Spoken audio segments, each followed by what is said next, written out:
udah lakukan ini loh, lakukan pasar murah, lakukan ini, lakukan ini, lakukan ini.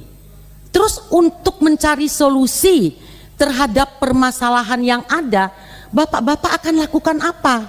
Itu yang ingin kita ketahui sebenarnya.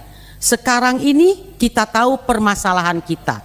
Import kita, beras kita begitu tinggi, import tertinggi sepanjang sejarah 25 tahun ini.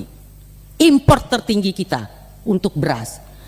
Import tinggi, sudah importnya tinggi, harga berasnya tinggi. Harusnya import itu kita lakukan untuk mampu melakukan stabilisasi harga beras di tengah-tengah masyarakat. Harga beras tetap tinggi, beras tetap langka, berarti masih ada masalah di tengah-tengah masyarakat kita. Ini yang saya ingin dengar dari bapak-bapak, bukan pembelaan diri yang ingin saya dengar di presentasi bapak-bapak pada hari ini. Sekarang salah siapa? Salah petani, salah produsen, salah pemerintah, salah pedagang. Siapa yang salah terhadap permasalahan yang kita hadapi di sini? Jangan kita saling salah-salahan. Pak Mendak tadi mengatakan salah El Nino. Ya enggak. Kalau salah El Nino, kenapa harga beras di Singapura dan Malaysia stabil?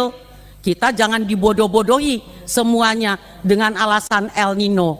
Kenapa bisa stabil di negara lain? Kenapa carut marut harga itu cuman ada di negara kita gitu?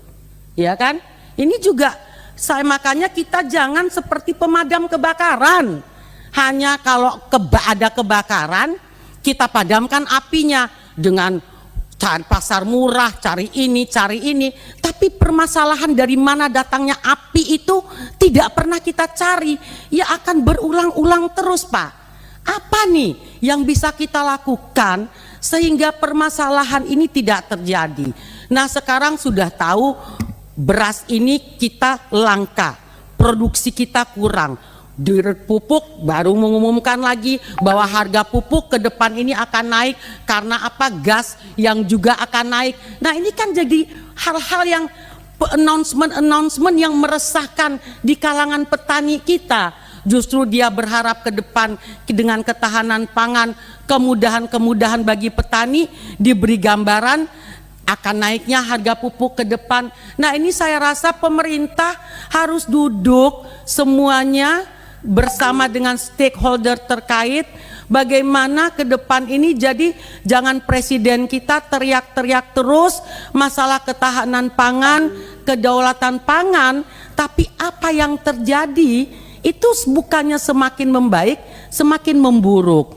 Import beras tadi disampaikan Pak Mendak 3,5 juta ton. Saya juga ingin tahu kemana sih distribusi 3,5 juta ton impor terbesar sepanjang sejarah ini.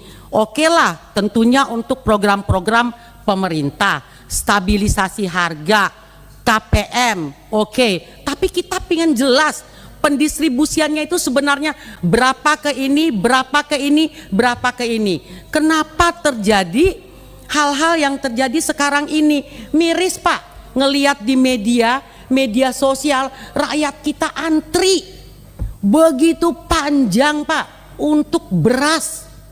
Antri beras murah, Pak, harganya juga nggak murah-murah amat. Kalau Bapak tadi mengatakan, Bapak Dirut RNI, saya tanya ke Bapak tadi, harganya berapa sih? Harga murah yang Bapak sebut tadi nggak murah-murah amat juga yang disampaikan gitu. Benar kan, Pak? Nggak murah-murah yang disampaikan. Tapi rakyat begitu antri. Berarti apa, Pak? Memang kita ini punya masalah di dalam hal ini. Justru bapak-bapak tolong ke kita ini diberitahu, bapak-bapak mau lakukan apa untuk permasalahan yang ada. Nggak cukup hanya buat pasar murah, nggak cukup Bulog hanya mengatakan tadi yang dipresentasikan. Harus ada langkah konkret bersama yang dilakukan oleh bapak-bapak, nggak masing-masing jalan sendiri-sendiri sebagaimana yang bapak-bapak sampaikan tadi. Saya rasa demikian Bapak Pimpinan, terima kasih. Oh, satu lagi, Pak, saya minta perdagangan dan bapak-bapak juga ngawasi oplosan Pak, saya baca nih ada pengawasan apa namanya yang mengoplos ini dengan beras yang susah ini, perdagangan nih, tolong diawasi. Ini ada kejadian itu Polres menangkap oplos mengoplos beras Bulog. Nah ini jangan sampai ini terjadi lagi di tempat-tempat lain Pak. Terima kasih.